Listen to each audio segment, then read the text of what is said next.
Hello everyone, welcome to my channel Science with Happiness. So today we are going to see the third part of electronics. So we saw the introduction to electronics and what semiconductors were. Now we move to the PN junction diode. The diagram over here is the symbol of PN junction diode.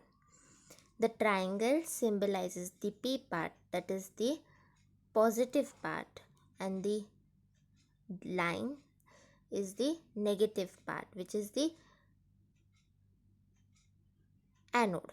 So P is the cathode and N is the anode. So this is a PN junction diode. This is the symbol of PN junction diode. So let's see ahead. Before going to PN junction diode, we should see the difference between P-type and N-type semiconductors. So there are a few parameters in which we can differentiate P-type and N-type semiconductors. First being the doping element's valency. So for P-type, the doping element's valency would be a trivalent atom. For N-type, it would be a pentavalent atom. For then, depending on the majority and minority charge carriers, we can distinguish P-type and N-type. So in a regular semiconductor, that is pure silicon or pure germanium, both types of charge carriers do exist. But when we dope them, there is a formation of majority charge carriers of one kind and minority charge carriers of the other kind. So for a p-type, the majority charge carriers are holes, which are positive charges, and minority charge carriers are electrons, which are negative charges. For n-type, the majority charge carriers are electrons and the minority charge carriers are holes. So this we saw the two different types of semiconductors. These are extrinsic semiconductors. Now we will see how the p-n junction is formed. What is a p-n junction? A p-n junction is made by combining these two extrinsic type of semiconductors. In practice, a silicon or germanium bar is doped from either side with different kind of impurities. So this is how it is actually formed. So we have a p-type, we have a depletion zone, and then we have the n-type. Now what we see in this depletion zone is there are positively charged ions and negatively charged ions formed. Let's see. Depletion region. This is formed at the junction. When the doping is done at the junction, there is diffusion of charge carriers which allows the formation of depletion region. So what do we understand by diffusion of charge carriers? Because there are majority charge carriers of holes. Consider from P to N side, I would explain. So there are majority charge carriers are holes and there are electrons in the N side. So they combine to form a positively charged ion, or they recombine. Okay, they recombine and recombine till they are not able to recombine just by diffusion. So this barrier which is formed is the depletion region, and the potential formed across it is called as the barrier potential of the PN junction diode. So let's see ahead.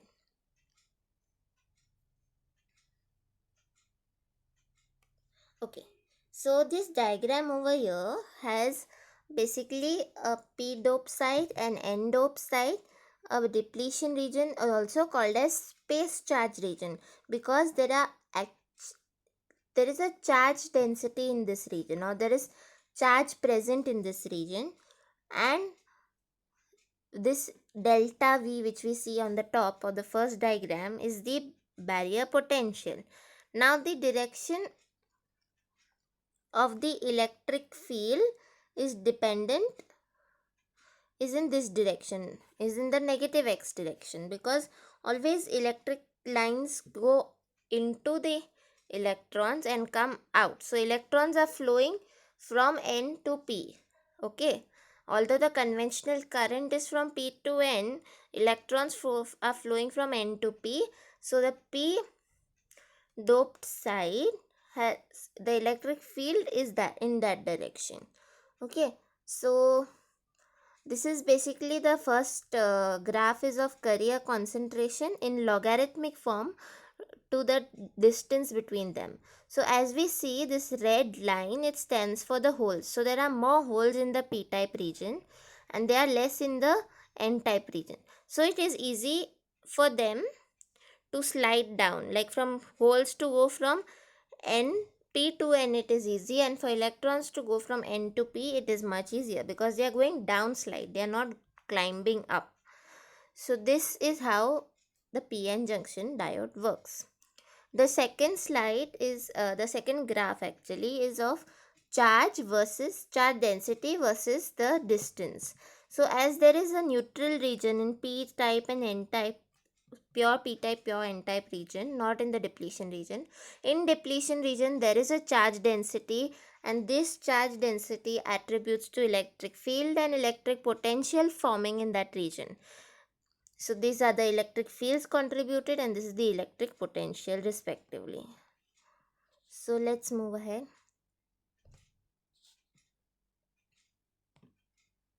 Okay. Now we bias a PN junction diode. I'll explain what is biasing. But firstly, what do we understand in this diagram? This is a band structure of PN junction diode. Okay, this is the band structure of PN junction diode, and WD is the width of the depletion region. Now we have these different levels. So EF is called as the Fermi level, and it remains at the constant level when in an unbiased PN junction. Okay, so when EC and EV, this is EC and EV. EC is conduction band and EV is valence band. So the barrier depletion region is EC minus EF or EF minus EV. So that much potential is required from the Fermi level energy.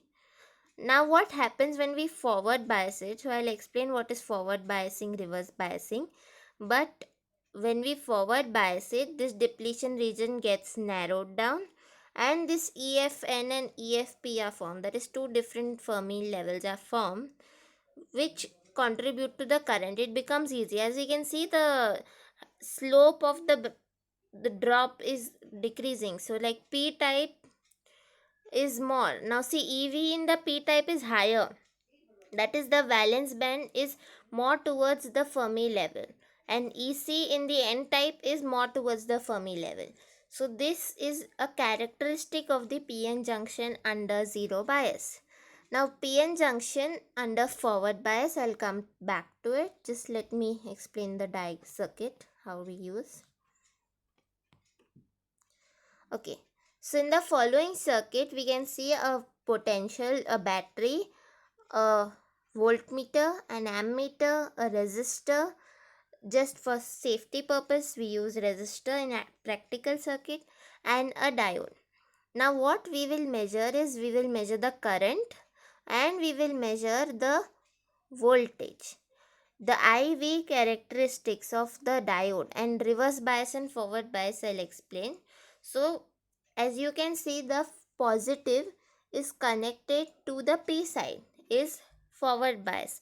Positive to P is forward bias. Negative to N is also forward bias. If I reverse the battery or I reverse the polarity of the source which I am using, this is a DC source, so then this will be reverse bias. So we have ammeter to see the current and voltmeter to see the voltage. Now this graph down is the characteristic graph of a PN junction. So we have four quadrants as in our Cartesian system, and we have voltage versus current. So current versus voltage characteristics, that is y versus x, always we realize that. So current versus voltage under forward bias, that is, we can see in the first quadrant we observe that there is slight current at the beginning, and above a knee voltage which is here, knee voltage you might be able to observe, the current increases sharply and exponentially. This current which is there in the diode is of the order of milliamperes. And now in reverse bias, let's see what happens in reverse bias. There is really negligible current till a breakdown voltage, and beyond this breakdown voltage there is a sharp increase in the current, and this current which is in reverse bias is of the order of nanoamperes, that is almost microamperes or nanoamperes sometimes, which is very low, less in amount. Okay, so hence we see that this formation of a diode and the function of a diode.